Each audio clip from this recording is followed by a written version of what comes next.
Uma boa tarde para vocês, a você que nos acompanha também aí pelo YouTube e outras mídias sociais que têm compartilhado esta live. Que a graça do Senhor Jesus Cristo esteja em seu coração. Estou muito feliz em estar aqui nessa tarde, privilégio de compartilhar a palavra do Senhor. Estive ontem com o pastor Michelson Borges e o pastor Adriano Cecílio e o pastor Sérgio Monteiro. Foi assim uma alegria ali na cidade de Caieiras, onde nós apresentamos uma live, foi muito interessante. Ontem eu também visitei o Dr. Renato Stêncio ali no NASP Engenheiro Coelho. Foi assim, realmente, tem sido esses momentos aqui muito especiais. Estava ansioso hoje pela manhã. Eu tive o privilégio de dividir o púlpito ali com o pastor Michelson, na central daqui de Hortolândia, e depois na igreja do Remanso. Obrigado, doutor Elmer, nosso irmão Dário. E agradeço a você que veio aqui. Quantos já conhecem o canal Fala Sério Pastor? Deixa eu só dar uma olhadinha. Olha só que legal, que coisa boa. Então, eu acho que eu não preciso me apresentar mais, né? Talvez um ou outro que não me conheça. Meu nome é Eleazar. Eu sou atualmente pastor na cidade de São Luís, no Maranhão, e já trago para vocês o abraço da nossa região ali. Eu sou baiano, mas estou pastoreando em São Luís, no Maranhão. Trago um abraço da União Norte, do nosso presidente ali da Missão Nordeste Maranhense, o pastor Alexandre, e da administração. Então, sintam-se abraçados por todos nós. Queridos, eu vou compartilhar com vocês um tema muito interessante, mas antes, eu queria fazer um pedido. Eu peço licença aos amigos que estão aqui pessoalmente. Eu quero fazer um pedido especial a você que está nos acompanhando agora pela internet. Nós temos aí mais de 1.100 pessoas ao vivo, agora, acompanhando a nossa vigília. Amém? Então eu vou fazer um pedido especial a você que está nos acompanhando agora. Tem um grande número, um fluxo grande de pessoas que estão nos assistindo e que ainda não são inscritas aqui no canal da Igreja do NASP Hortolândia. Então, por favor, separe esse... Você nem precisa sair da tela, é só você vir com o mouse ou no seu celular e apertar assim embaixo, inscrever-se. Então, inscreva-se aí no canal aqui da Igreja do NASP Hortolândia, e eu tenho certeza que você vai ser abençoado com os conteúdos que são transmitidos neste canal, tá bom? Meus amigos, eu vou apresentar, eu estava falando ali para o pastor Michelson, deixa eu olhar a hora. Ok. Se tiver alguém aí para só dizer assim, falta 5 minutos. Tem um telãozinho aqui enorme na minha frente com o tempo, maravilha. Eu estava falando com o pastor Michelson, eu disse, puxa, eu escolhi um tema um pouco assim, mais técnico. E eu achei tão legal a sua palestra, porque ela aprende assim, né? Fala tão bonito da história dos nossos pioneiros, da nossa identidade. De fato, é muito legal. Mas eu escolhi falar sobre Daniel 8,14, e a identidade adventista e a associação com o chifre pequeno, a ideia do chifre pequeno, e o que tem a ver isso, pastor? Mas é uma área que eu gosto, profecia, escatologia, e eu acredito que faz parte da identidade adventista a concepção verdadeira, correta, coerente de Daniel 8 e o verso 14. Portanto, eu convido você a abrir a palavra do Senhor em Daniel 8 e o verso 14, nós vamos estudar. Daniel 8, 14, talvez conhecido de todo adventista do sétimo dia. Abra a Bíblia, ok? Sua Bíblia está aberta, feche os seus olhos. Querido Pai, obrigado porque Tua palavra está aberta nessa hora e nós vamos estudá-la. Que Teu Espírito Santo fale ao nosso coração. Que entendamos a mensagem aqui proposta para nós, em nome de Jesus. Amém. Muito bem, a mensagem que está aqui em Daniel, capítulo 8, verso 14, é bem simples e disse, ele me respondeu, até 2.300 tardes e manhãs o santuário será purificado. E por que, pastor, falar deste tema? O pastor Michelson Borges, a gente não combinou novamente, excelência, mas parece que você, a tua fala foi muito interessante, porque quando você falou ali do Guilherme Mille e daquela visão, eu disse, puxa, está introduzindo, novamente estamos em sintonia, louvado seja o nome do Senhor. Infelizmente, nos últimos anos, na década de 60 especialmente, 70, eu até falei isso na Igreja Central de Hortolândia hoje, mas a gente vai desdobrar isso de uma maneira mais enfática agora à tarde. Na década de 70, um homem por nome Desmond Ford, este cidadão foi um grande teólogo da nossa igreja, trouxe a sua contribuição, entretanto, ele começou a propor algumas novidades. E entre as novidades, ele desenvolveu um princípio que, na verdade, já existia, mas ele meio que aplicou a nossa doutrina, que é conhecido como princípio apotelesmático. Eu não vou ter um tempo mais para a gente explicar detalhadamente, mas é que a profecia ela teria múltiplos cumprimentos. Mas ele solapou de maneira terrível a doutrina que nós, como adventistas do sétimo dia, temos do santuário celestial. Segundo ele, então, essa visão aqui não tem nada a ver com o santuário celestial. E as ações do chifre pequeno, descritas em Daniel 8, que precisariam ser combatidas, não tem que ver, portanto, com Roma, em sua dupla fase, pagã e religiosa, mas teria que ver com Antíoco Epifânio, um rei Seleucida, e uma outra aplicação que é sustentada hoje no meio evangélico, mas, infelizmente, em tempos mais recentes, a igreja produziu um material fantástico de resposta, uma série que ficou conhecida como Darcon, e que foi traduzida pela Unaspress, uma série de 7 volumes que você precisa ter. Mas, em tempos mais recentes, alguns começaram aí com uma visão tanto mais progressista, mas, enfim, subversiva, alguns começaram então a tentar ressuscitar as ideias de Desmond Ford. Alguns na América do Norte e alguns aqui no Brasil. E, mesmo já tendo respostas, as pessoas, parece que quando veem algo sendo traduzido para a nossa língua, dizem, puxa vida, achamos uma grande novidade. E aí, nós precisamos estar firmes, entender realmente este assunto. Bom, eu vou passar.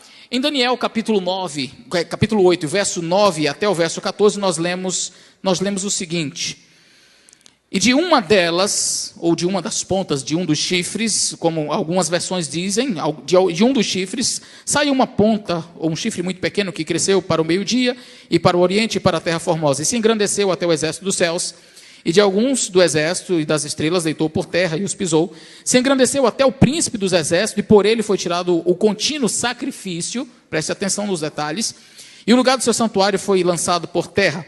O exército lhe foi entregue o sacrifício contínuo por causa da transgressão. E lançou a verdade por terra, fez isso e prosperou. Depois ouvi um santo que falava, o outro santo, aquele que falava, e ele disse, até quando durará a visão do contínuo sacrifício e da transgressão assoladora, para que seja entregue o santuário e o exército a fim de serem pisados, e então vem a resposta, até 2.300 tardes manhãs, o santuário será purificado. Quem é este ele que está fazendo todas essas aberrações? Quem é este ele que está perseguindo, que está lançando a verdade por terra, que está investindo as suas armas contra o príncipe? Quem é este ele? É um dos chifres que nasce de um daqueles chifres notáveis, e a gente vai explicar isso detalhadamente, ou seria esse rei Seleucida, ou seria uma referência ao Império Romano? Nós temos primeiro uma sequência de Daniel, capítulo 7, e nesta sequência, você conhece, nós temos o leão babilônico, o urso medo-persa, depois nós temos o leopardo grego-macedônico, depois aí vem aquele animal terrível e espantoso que representa o Império Romano na fase pagã, e aí você tem os 10 chifres da Europa, né, que é uma representação ali daqueles reinos, e aí dentre aqueles chifres você vai perceber que vem mais um outro chifre nascendo, crescendo, e esse chifre pequeno representando a parte religiosa, Roma papal. E aí, então, você tem uma cena de um juízo de investigação após 1798. Isso aí você já conhece. Está descrito ali em Daniel, capítulo 7. E aí, então, nós entramos no capítulo 8. E no capítulo 8, Daniel ele tem uma visão onde ele vê um bode e ele vê também um carneiro. É necessário salientar que uma estrutura comum às profecias de Daniel e também de Apocalipse, uma coisa que é extremamente comum é o que em teologia nós chamamos de repete e amplia. É um método muito interessante. Você vai ver esta repetição e ampliação constantemente na literatura apocalíptica, que compreende Daniel e o Apocalipse. Você vai perceber, por exemplo, Daniel capítulo 2, você tem uma estátua, e aí Babilônia, Medopérsia, Grécia, Roma, e os 10 dedos ali, ok? E aí depois você tem capítulo 7, o urso, né, o leão, o urso, o leopardo e o animal terrível e espantoso. Babilônia, Medopérsia, Grécia, Roma. Depois você tem, novamente, agora uma outra visão, onde você tem um bode e um carneiro. Só que na época que Daniel teve essa visão, a Babilônia já tinha caído. Então ele vai pegar a visão a partir da Medopérsia. Isso é muito interessante porque nós estamos tratando de repetição e ampliação. Toda repetição que existe no livro de Daniel, ela traz consigo necessariamente uma ampliação do assunto. E aí então você tem as informações de um carneiro, que ele possuía 2 chifres, e ela era uma representação da Média, mais antiga, que dominava a Pérsia. E depois a Pérsia surge como... A Pérsia primeiro ela surge como um vassalo da Média, mas depois ela se torna forte, e numa guerra onde Ciro ele venceu Astíades e unificou então os 2 reinos. E 3 foram as conquistas ali, e você vai perceber isso, se você ler com calma Daniel capítulo 8, vai perceber que o carneiro ele dava amarradas, né? Ele fazia suas investidas para o ocidente, para o norte e para o sul. Depois você tem a visão do bode. Daniel estava olhando, e aí de repente veio um bode tão veloz que ele nem tocava no chão. E ele tinha um chifre notável, e ele engrandeceu-se contra o carneiro, e destruiu o carneiro, matou, pisou. E na própria interpretação que o anjo dá para Daniel, no capítulo 8, ele começa dizendo, verso 21, mas o bode, primeiro ele diz o verso 20, o carneiro que viste com as 2 pontas são os reis da Média e da Pérsia. Então o anjo está dando a interpretação para ele. Mas o bode peludo é o rei da Grécia, e a ponta grande é o primeiro rei. Aqui, entenda, rei como sinal de reino. É intercambiável, tá? A expressão. Rei ou reino. Lembra de Nabucodonosor, quando ele teve a visão da estátua? E Daniel, ele vai, portanto, dar a interpretação. Ele diz, tu, ó rei, és a cabeça de ouro. Na verdade, ele estava falando da Babilônia. Mas é que o rei e o reino eram sinônimos, vamos colocar assim. A dinastia, por que eu digo isso? Porque não foi depois, né, porque Daniel diz, depois de ti se levantará um outro reino.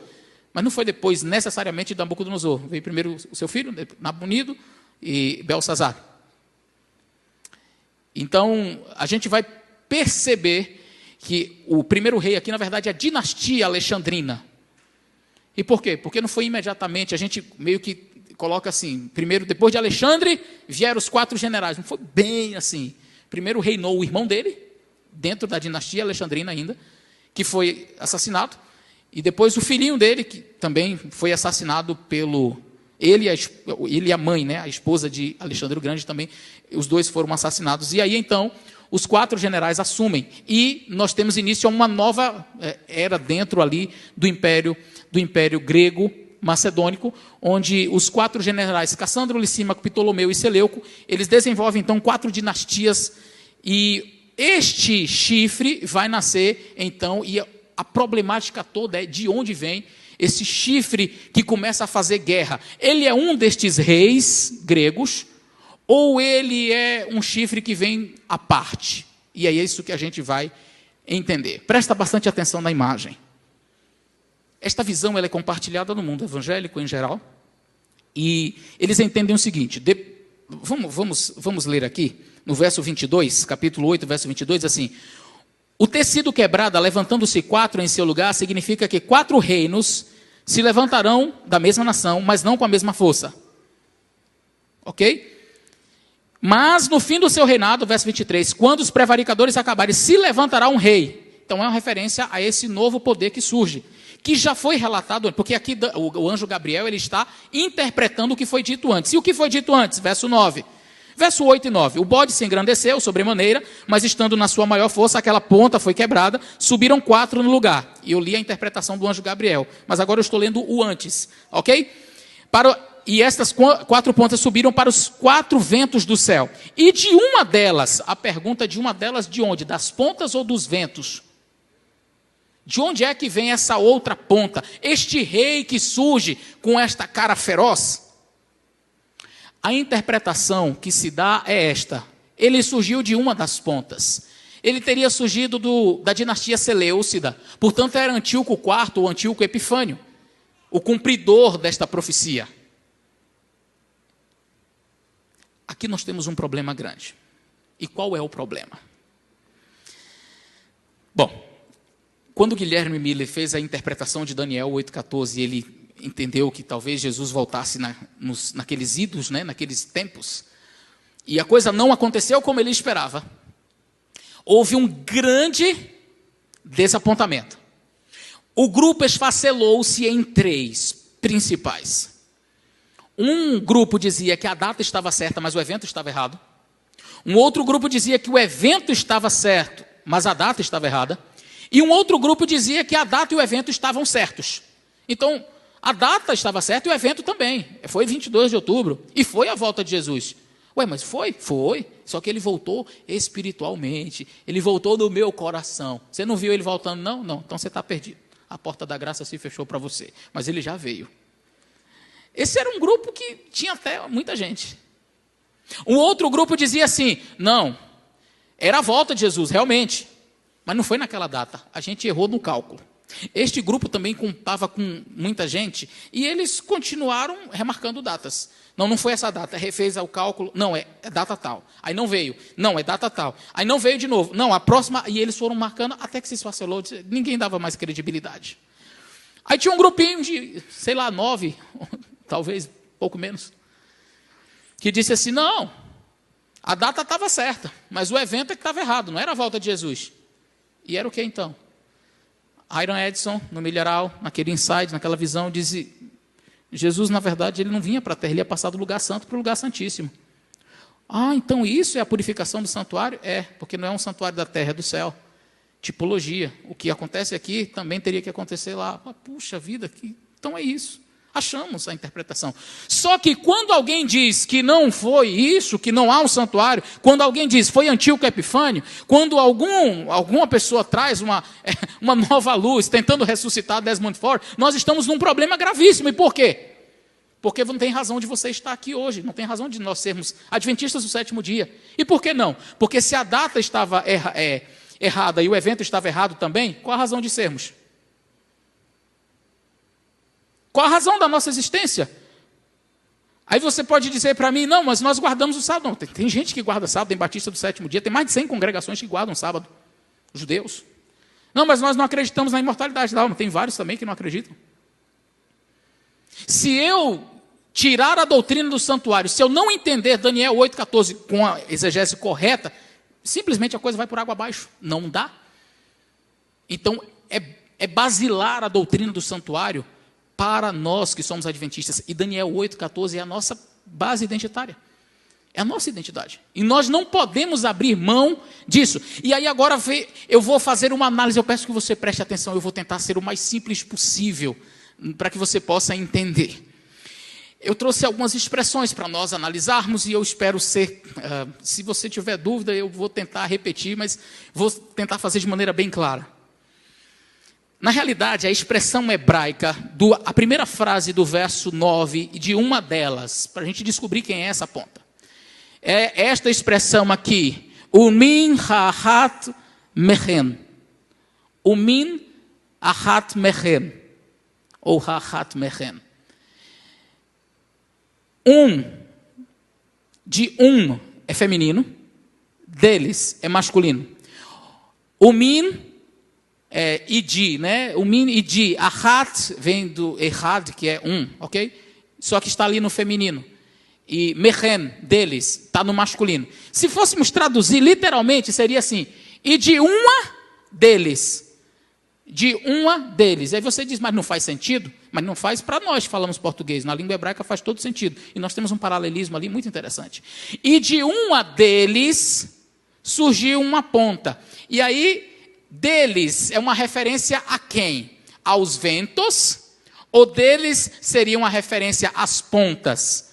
Porque se é uma referência às pontas, então é um chifre que nasceu de uma das pontas, de uma das outras pontas, de um dos outros chifres, dos 4. E aí alguém que sai de dentro da dinastia ali, daqueles 4 chifres, caçando Licímaco, Ptolomeu ou Seleuco. Mas se não for de uma das pontas, é de um dos ventos. E se veio de um dos ventos, então não faz parte do império grego-macedônico. Seria, portanto, um outro império. Eu conversava sobre isso com um jovem uma vez, e ele dizia assim para mim: Eleazar, esse seu argumento não tem lógica. Eu disse: por que não? Ele disse: porque não existe lógica de um chifre nascer do vento. A lógica é um chifre nascer de outro chifre. Existe a lógica. Eu disse: sabe qual é o teu problema? É que você está buscando lógica onde não existe lógica. E quem disse que o livro de Daniel foi escrito para oferecer lógica para você? Tá bom, então vamos atrás de lógica. Me responde qual a lógica de um leão sair de dentro do mar com 2 asas voando. Não é leão marinho, é um leão mesmo. Ou um urso, quem sabe, saindo mancando de dentro do mar. Ou um animal terrível, espantoso, que tem 10 chifres, agora pasme, nasce um chifrezinho pequeno que começa a crescer. E quando Daniel olha, adivinha, o chifre tinha boca. E tinha olhos. E falava um monte de besteira, devia ter cérebro também, né? Falar besteira. E aquele chifrezinho crescia e falava arrogâncias e fazia guerra contra Deus. Aí eu disse: qual a lógica de um chifre com boca? Aí ele disse: não tem lógica. Eu digo: pois é, Daniel não está preocupado com lógica. Ele quer transmitir uma mensagem. Vamos lá. Eu quero mostrar para vocês o paralelismo. Essa análise, essa estrutura, ela vai revelar, dentro dessa estrutura de paralelismo, nós chamamos de estrutura quiástica, nós vamos perceber que existe uma harmonia perfeita. Eu vou mostrar para vocês o paralelismo. Vamos lá. Em Daniel 8, tem ali a expressão em cima em hebraico, e abaixo você tem a expressão, as mesmas expressões traduzidas para o português, ok? Então você tem learba, eu coloquei o finalzinho do verso 8, que diz assim, finalzinho do verso 8. Subiram do seu lugar 4 pontas notáveis, e aí diz assim: para os 4 ventos do céu, e de uma delas, é isso aqui, tem um paralelismo, para os 4 ventos do céu, e de uma delas, para learba ruhot, ou ruhot, para ventos, hashamai, dos céus. Você tem que ventos ali é feminino, hashamai é masculino. Então, ventos dos céus, vento feminino, dos céus masculino, para os 4 ventos dos céus. E de uma, o minhahat, e de uma deles. Agora veja cá embaixo, eu coloquei a mesma expressão, uma em cima está em hebraico, embaixo em português traduzido. Para os 4 ventos do céu feminino, e de uma feminino, deles. Percebe que uma combina com ventos feminino e feminino, deles combina com céus? É impossível que a expressão ele seja uma referência às pontas. Ela é necessariamente aplicável aos ventos do céu. Então você tem um paralelismo de gênero ali. Você tem, e de uma de quê? Dos ventos, de um dos ventos, aí você vai perceber uma e ventos em paralelismo, deles o quê? Dos céus. E aí você tem o paralelismo perfeito. Então o chifre ele não vem de uma das pontas, ele vem dos ventos, ou seja, de um dos pontos cardeais. Essa é a ideia que Daniel quer trazer. Embora a palavra para ventos seja da forma feminina no versículo 8, ela vai funcionar como masculina porque ela é usada metaforicamente para as direções da bússola, ok? Então de um deles o quê? Dos 4 ventos, e não das pontas dos chifres, ok? E você vai perceber que essa palavra ventos, ela é uma referência sim, em várias ocasiões, os 4 cantos da terra, né, as direções da bússola. Trarei sobre Elão os 4 ventos dos 4 cantos do céu. Então está falando das 4 direções. Ele enviará seus anjos com rigor e clamor de trombeta, e vai ajuntar os escolhidos que estão ali desde os 4 ventos, ou seja, as 4 direções. Continuando, a sintaxe então hebraica de Daniel 8, verso 8 e 9, torna impossível que o chifre pequeno seja derivado de um chifre anterior e assim seja identificado como Antíoco Epifânio. Ele não pode ser identificado como Antíoco Epifânio. Ok, até aí? Gente, eu consegui me fazer entender? Deu para pegar aí? Ok, então vamos avançar. Agora vamos analisar o verbo yatsá, que aparece ali. Esse é o verbo que, quando fala que o chifre começou a nascer, usa ali o verbo yatsá, onde diz... No verso 9, de uma delas saiu uma ponta pequena. Essa palavra não é usada para o nascimento de um chifre. Fala, por exemplo, que o primeiro chifre foi quebrado, né? Alexandre, a dinastia alexandrina. E no lugar nasceram o quê? 4 outros. O verbo é o verbo alá, crescer. Crescer no hebraico. Nascer e crescer. Ou seja, uma ação vertical. Vai crescendo, crescendo. Esse é o verbo alá. Só que esse não é o verbo utilizado para o chifre pequeno, que surge depois. O verbo é yatsar, que significa sair, vir, mudar-se. E ele tem uma ação mais horizontal. É um verbo que é utilizado, por exemplo, quando vão sair para a guerra, para a batalha. É o verbo yatsar. Então, implica nas ações desse chifre pequeno como alguém como um poder que está vindo em guerra. É uma ação horizontal, mas também depois vertical. Ok? Vou passar para frente. Existem também algumas nuances no termo Sar Hassabar, que é o príncipe do exército. Por que é importante você conhecer isso aqui? Presta atenção, diz aqui que esse chifre, no verso 11, se engrandeceu até o príncipe do exército. Aí a gente diz, quem é o príncipe do exército? É Jesus. Aí a pessoa que acredita que é Antíoco, ele vai ter dificuldade. Aí ele vai dizer assim, não, este príncipe do exército aqui é Onias, que era o sacerdote da época e que Antíoco Epifânio profanou o santuário. A propósito, eu não expliquei nem o que Antíoco fez, mas deixa eu dizer o porquê. Antíoco Epifânio, no período intertestamentário, ali, no período dos Macabeus, ele foi ao templo, fez uma investida contra os judeus, e ele foi lá no lugar onde sacrificava cordeirinhos, profanou, matou um porco, que é algo abominável para o judeu, e matou um porco no altar de sacrifícios. Você imagina que coisa terrível. Aí os nossos irmãos dizem, isso aqui é a profanação do santuário. Não tem nada a ver com o santuário do céu. Mas Antíoco fez isso por quanto tempo? E aí eles dizem assim, porque não foi 2.300 tardes e manhãs? Eles dizem assim, presta atenção, tarde e manhã é uma representação de sacrifício. Não era oferecido 2 sacrifícios todos os dias? De tarde, de manhã, de tarde? Sim, era. Pois é. Então, se eram 2 sacrifícios por dia, 2.300 sacrifícios, a gente vai dividir por 2, porque eram 2 por dia, a gente tem 1.150 dias. Aí eu perguntei para esse meu amigo que veio com essa teoria, eu disse, e Antíoco Epifânio ficou 1.150 dias mesmo? Aí ele disse, não, veja bem, aproximadamente. Eu digo, Deus é exato, ele não trabalha de maneira aproximada. Ou é ou não é. Mas a gente vai ver isso mais à frente. Então eles dizem que na época havia um príncipe, que era o sacerdote Onias III, que foi morto no ano 171 a.C. Só tem alguns detalhes que a gente precisa entender. O substantivo príncipe, Sar, ele pode ser, e às vezes ele é utilizado sim para sacerdote, no Antigo Testamento e até literaturas extrabíblicas.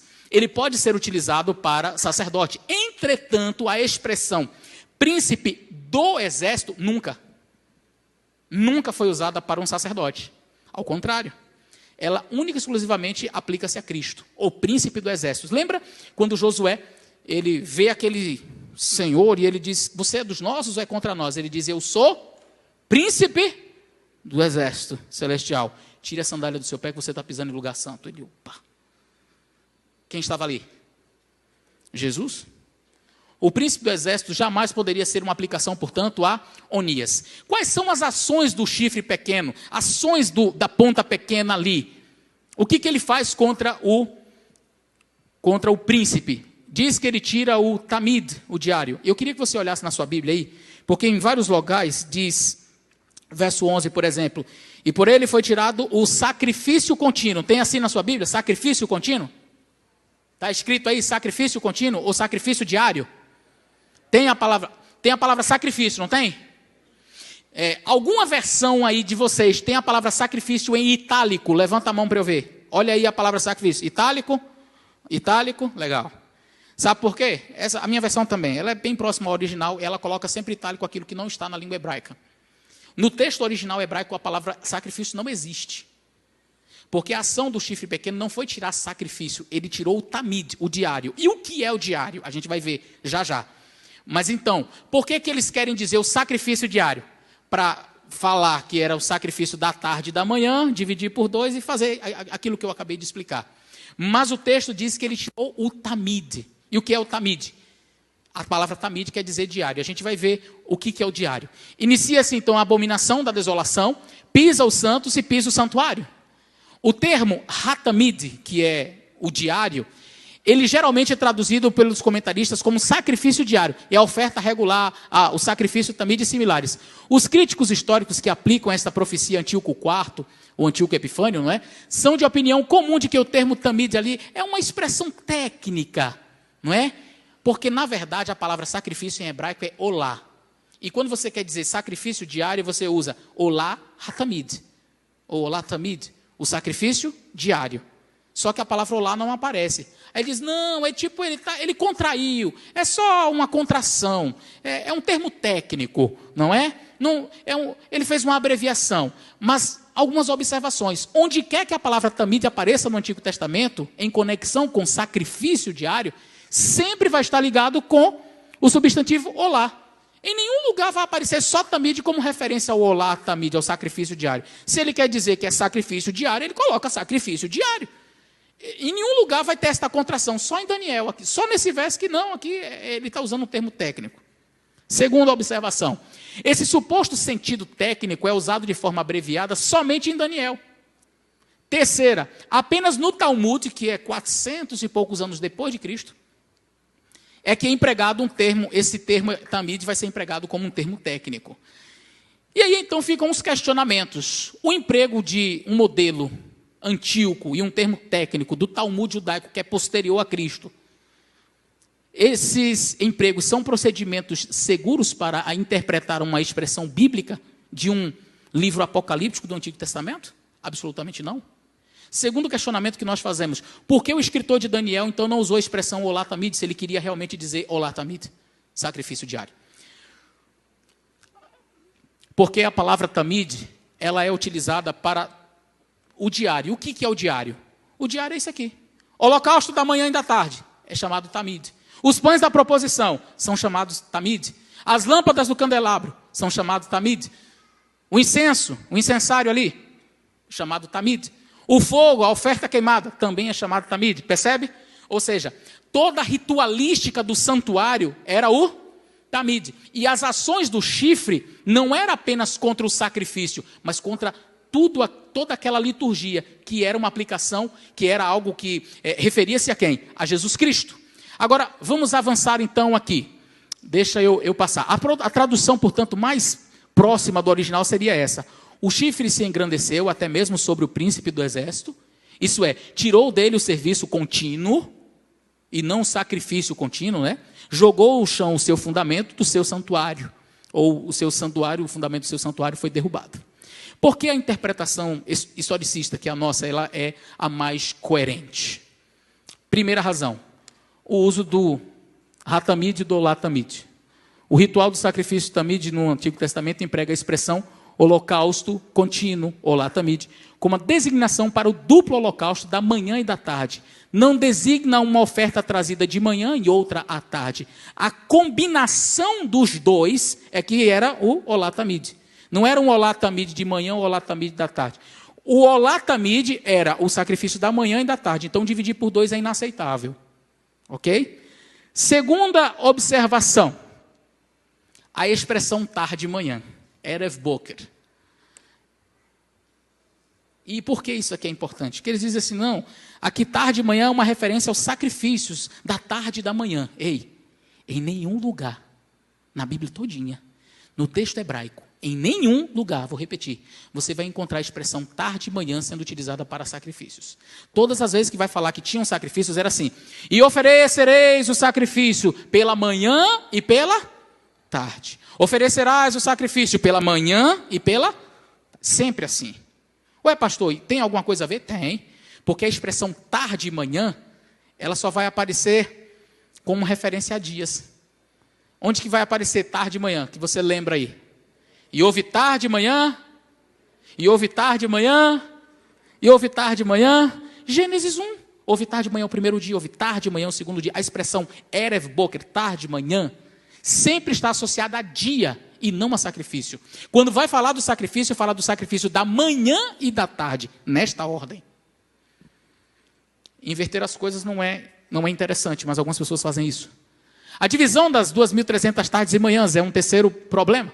A falta de apoio exegético para encontrar 2.300 tardes e manhãs separadamente, a fim de se chegar a 1.150 dias completos. Sobre isso, Keil que é a autoridade no assunto, veja o que ele diz. Um leitor hebreu provavelmente não poderia compreender o período de tempo 2.300 tardes e manhãs como sendo 2.300 metades de um dia, ou 1.150 dias inteiros. Por quê? Tarde e manhã na criação constitui não a metade, mas o dia todo. Devemos, portanto, tomar as palavras como elas são, isto é, compreendê-las como 2.300 dias inteiros. E diz mais, quando os hebreus eles desejavam designar o dia e a noite separadamente, eles mencionavam o número de ambos. Você vai ver isso, é muito comum. E vai chover no dilúvio 40 dias e... Ele repete, 40 dias e 40 noites. Mas mesmo assim, você não divide. Não significa 20 dias completos, mas os 40 dias mesmo. Quarto ponto que eu destaco, a falta de apoio histórico. Isso aqui é muito interessante. Quer as 2.300 tardes e manhãs sejam corretamente compreendidas como dias inteiros ou incorretamente como 1.150 dias inteiros, ou quer elas sejam consideradas como 6 anos, 4 meses, 20 dias, ou 3 anos, 2 meses e 10 dias, 2.300 tardes e manhãs, enfim, respectivamente ali na base de 1 ano para 360 dias, permanece o fato de que não há nenhuma época histórica mencionada no livro dos Macabeus, ou em Joséfo relativo a Antíoco IV, que corresponda a uma ou a outra série de números. E por que, pastor? Não, mas não disse aí que matou o porco? Eles vão tentar provar isso para você. Não, matou o porco lá e tal. E eles vão tentar mostrar de algum jeito, só que aí eles se esbarram nisso aqui. E qual que é a problemática maior? A profanação do templo por Antíoco IV durou 3 anos, dia por dia. É essa a expressão que aparece no livro de Macabeus. Ele não é um livro canônico, mas é histórico. E ele diz exatamente que quando Antíoco foi lá e profanou o santuário, ele diz o tempo que durou 3 anos, dia por dia, ou seja, 3 anos contadinho, não é aproximado. Isso então perfaz 1.080 dias no calendário de 360 dias. Assim passa longe dos supostos 1.150 dias, para não falar dos 2.300, né? Aí o meu colega veio com essa ideia, eu disse a ele, mas meu amigão, peraí, como é que é o negócio? Ele, não, porque 1.150 dias, eu disse, mas me mostra na história, quando foi que Antíoco profanou durante 1.150 dias? Tudo bem, você quer dividir por 2? Divida por 2, mas me mostra quando foi que houve essa profanação de 1.150 dias. Ele, bem, aí a gente tem que aproximar, né? 1.080, 1.150, não funciona assim, não? Aproximar? Eu digo, não, mas a nossa visão não aproxima nada. A nossa visão bate o martelo na cabeça do prego assim, ó, pá, certinho, sem erro, sem precisar de aproximação. Perfeito, porque Deus é perfeito. Nós não trabalhamos na profecia com aproximação. A purificação do santuário. Bom, na Bíblia nós temos várias coisas que são chamadas de santuário. O Messias, Jesus Cristo é chamado de santuário, o céu é chamado de santuário, estão as referências aí. Judá é chamado de santuário, o templo de Jerusalém é chamado de santuário, o lugar santíssimo do santuário é chamado de santuário. A Nova Jerusalém é o santuário de Deus que desce do céu. A terra também é chamada de santuário. Foi até aí que Guilherme Miller interpretou equivocadamente. O corpo do crente é chamado de santuário de Deus, templo do Espírito Santo. A igreja cristã é chamada de santuário. O santuário celestial é chamado de santuário. Mas veja, Cristo não é contaminado. O céu não é impuro. Judá já está morto. O templo está destruído. O lugar santíssimo também. Eu estou falando daqui da terra. A Nova Jerusalém é pura. A terra requer purificação, mas vai ser pelo fogo. Está escrito. O corpo do crente também, ele requer, mas não é purificação, é transformação. A igreja requer purificação, e será quando Jesus voltar, mas o santuário também, o santuário celestial também requer purificação. E aí, a gente entende que sim, há um santuário no céu, isso está escrito, as referências estão aí. E se há um santuário no céu e ele requer purificação, bom, o que é purificação? Essa é a expressão, nitzdak, significa purificar. Essa expressão no grego, kataristesetai, quer dizer tornar limpo, purificar. E aí eu vou passar aqui para que vocês vejam, na versão também latina, a Vulgata diz a mesma coisa, mas ela pode ser traduzida de várias formas, justificado, vindicado ou purificado. A tradução melhor é purificado. Mas não tem problema se você disser, não, ele vai ser justificado, vindicado. Não tem problema, porque ele será justificado, deixará de ser pisado pelo chifre, não é? pelas ações do chifre pequeno. Será vindicado, porque serão punidos aqueles que estão fazendo isso. Será purificado, a remoção do registro de pecados no dia da expiação. Esta expressão última é a que melhor se aplica na ritualística do dia da expiação, que é um outro tema que demoraríamos bastante tempo para explicar. Seria então Roma ou Antíoco? Gente, eu apresentei de maneira rápida para vocês, por conta do tempo, a parte mais técnica. Eu tentei trabalhar assim, aspectos da língua hebraica. Ainda hoje eu fui para o hotel onde nós estávamos e eu retirei uns 15 slides. Se eu vou encurtar ainda mais aqui. Eu tirei a expressão do mimeno e outras expressões mais que eu iria trabalhar, mas eu achei que estava assim, bem extenso. Só que eu quis concluir de uma maneira legal. E eu acho que agora, se você não compreendeu assim, tudo do hebraico e desse paralelismo, e que é de um dos ventos, não tem problema. Aqui agora você vai captar bem. Eu separei 20 argumentos, e aqui a gente já encerra, que são irrefutáveis. Se você apresentar todos esses argumentos, ninguém vai conseguir contradizer. Ok? Vamos lá? Antíoco ou Roma? Por que não pode ser Antíoco Epifânio? Primeiro argumento.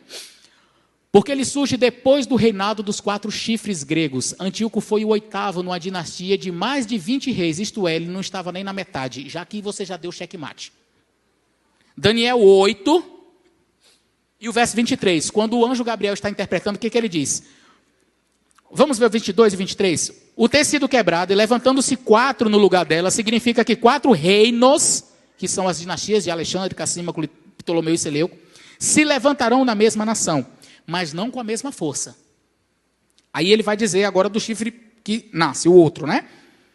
Mas no fim do seu reinado, quando os prevaricadores acabarem, se levantará um rei feroz de cara, e será entendido em adivinhações, fortalecerá na sua força e tal, vai fazer essa destruição, pisar os santos e o santuário e tal e tal. Quando é que ele surge? Quando? No fim do reinado. Pergunto, quando é que surge Antíoco Epifânio? Antíoco Epifânio é o 8º na dinastia de 20 reis. Ele não estava nem na metade. Como é que ele estava no fim? Você já começou, a pessoa já ficou... Como é que ele vai responder o quê? O texto é claro, está dizendo que foi no fim. Pronto, já ficou sem resposta logo no primeiro argumento. Mas vamos para os próximos? Vamos. Segundo argumento. A palavra gadal, que é engrandecer-se. O carneiro engrandeceu-se, o bode engrandeceu-se sobremaneira, e o chifre tornou-se muito mais forte. Cria um vínculo linguístico de uma sequência. Você tem primeiro o carneiro, que se engrandece, depois o bode, e depois um chifre, ou seja, um reino, outro reino, e mais um reino. Você tem uma sequência linguística. Mas se isso não servir, você tem um terceiro argumento. Antíoco era um chifre à parte, não era um chifre à parte, perdão. Antíoco ele não era um chifre à parte, mas ele fazia parte de um dos 4 chifres gregos. Porque ele foi um rei Seleucida. Ele não foi um novo reino. Percebe? Você tem Cassandro, Licímaco, Ptolomeu e Seleuco. Cada um desses generais, depois dele, vieram outros reis. Que governaram essa dinastia. Vamos pensar aqui, vamos isolar a dinastia Seleucida. Então você tem que Antíoco Epifânio, ele foi o 8º rei da dinastia o quê? Seleucida. Foi um novo reino que surgiu? Então aqui você tem a dinastia Seleucida, e dessa dinastia surge um reino. Ei, chifre não é reino? Mas peraí. Antíoco Epifânio não foi um reino à parte. Ele foi um reino dentro do chifre dos Seleucidas. Ele não foi um novo reino. Cheque. A profecia, diz o verso 19 e 26, é para o tempo do checkmate. É para o tempo do fim. Antíoco Epifânio viveu antes de Cristo. E tempo do fim você sabe, pós 1798. Apenas o ministério diário foi tirado. Sexto, o chifre profanaria o santuário por 2.300 dias, anos. Antíoco profanou o templo por 1.180 dias. Nem sequer 1.150 dias. Um erro de 70 dias. Checkmate. Como continuar? Sétimo argumento. Esse, para mim, é o melhor. Porque aqui no verso 11 do capítulo 8 diz, ele se engrandeceu contra o príncipe do exército, dele foi tirado o contínuo, e o seu santuário lançou por terra. E o verso 12, e o exército lhe foi entregue como sacrifício contínuo por causa da transgressão, e lançou a verdade por terra. Então, verso 13, depois ouviu um santo que falava, e o santo perguntou, até quando durará a visão do contínuo sacrifício e da transgressão assoladora que também é chamada de a desolação da abominação, ou a abominação desoladora. Ok? O anjo pergunta, as ações desse chifre em Daniel 8 é chamado a abominação da desolação, a abominação assoladora. Ok. Aí você vai para Mateus capítulo 24, verso 15. Mateus 24, verso 15. Olha o que diz. Jesus diz assim, quando, pois, virdes, isso é passado ou é futuro? Quando virdes, futuro, a abominação da desolação, da qual falou o profeta Daniel, quem lê entenda, pronto. Jesus situou a abominação desoladora no futuro. Mas Antíoco morreu antes de Cristo. E agora? Checkmate. O indivíduo ele chega, não, isso aqui é Antíoco Epifânio. Aí você chega e diz para ele, peraí. Antíoco Epifânio foi aquele que então promoveu a abominação desoladora. E isso está aqui, está escrito, Daniel 8, verso 13. Ok. Só que Jesus disse, quando vocês virem a abominação desoladora, no futuro. E agora? Por isso que Desmond Tutu teve que desenvolver o princípio apotelesmático. Não, se cumpriu lá, mas se cumprir cá também. Mas veio aqui, mas vem cá também. Não. Sem enrolação. Jesus disse que está no futuro. Acabou. Entre a sua opinião e a opinião de Cristo, eu fico com a dele. Então, se é para o futuro, não pode ser Antíoco. Acabou. Melhor do que hebraico, né? Esse argumento. Ficar aquele negócio todo de hebraico enrolando ali, falando de... Vamos lá. Esse, para mim, é um melhor argumento. Próximo, 8º. Destruiu e profanou o templo, de acordo com o verso 11. O chifre destruiu e profanou o templo. Antíoco ele só profanou. Agora Roma destruiu, no ano 70. E em seu lugar levantou o templo de Júpiter Capitolino, no ano 130. Nono argumento. Antíoco não conseguiu conquistar o sul, o Egito, de modo permanente. Em sua segunda campanha contra o Egito, em 168, porque disse que o chifre ia para o sul, para o ocidente, para o oriente, etc. E aí ele chegou lá, mas Pompílios, o embaixador romano, mandou ele abandonar. Disse, saia daí do Egito ou sofra as consequências. Ele, sim senhor, estou saindo agora mesmo. Isso é quem conquista? Foi um fraco. O Pompílios, o romano lá, Pompílios Leanos, disse, saia daí. Ele disse, eu saio agora mesmo, meu senhor, estou saindo.